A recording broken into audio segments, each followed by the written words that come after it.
Subukan natin kumain nito ng katmon, ano.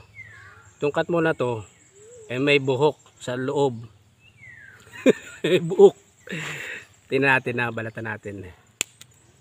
Ayan. Daming balat, ano. Ayan.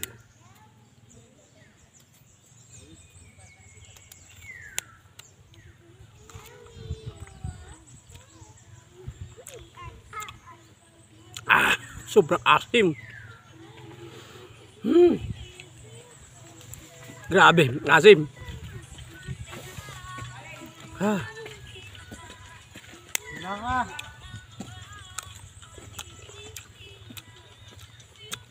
Yung ginagamit ng pang-asim sa ano, sinigang. Masarap na sinigang. Danggit, napakasarap. Sarap nito yung medyo tawag doon, may hinog na. Kaya ingat-ingat pagkain nito dahil minsan may dong maliliit na uod. Kailangan i-check. Ewan ko bakit ito nagkakaroon ng maliliit na uod.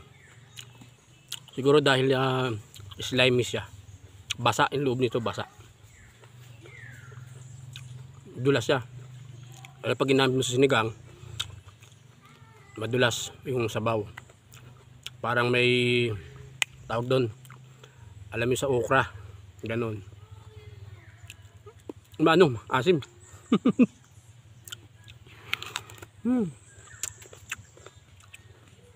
Nakakilig. Nakita ko sa inyo yung loob. Yung loob. Sa mga bata. Papa! Can we have that on the camera? Wait. So, ayan o, makikita nyo. May buhok. May buhok siya, may buhok. Ayan o. Where's Diba may Papa? buhok siya? Where's Papa?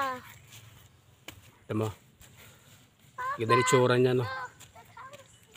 Ito, napakaasim itong laman nito. Kailangan ko gumamit ng salamin. Baka may uod. Check natin. Mahirap na eh. Kasi may uod to eh. Kaya pagka magsisigang ka, sasawag mo ito, siyempre hugasan mo. Dabis hugasan. Pero minsan lang may gano'n na may uod, yung kadalasan yung bumabagsak na huwag kang pupulot ng bagsak nito. Yung laglag na sa lupa. Kasi yun yung kadalasan mayroong uod.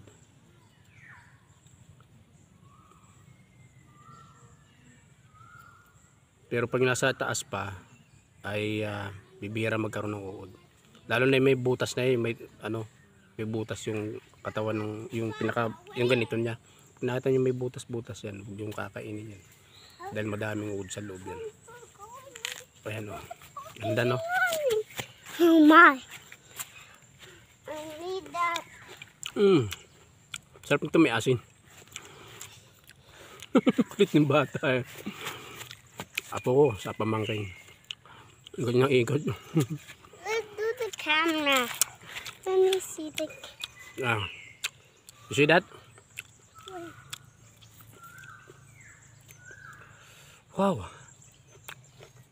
You like this? You taste?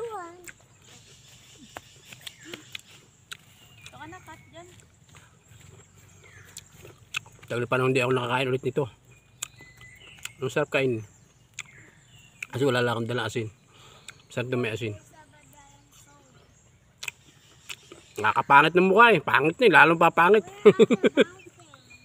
Nakakapangit ng mukha. Grabe, asim.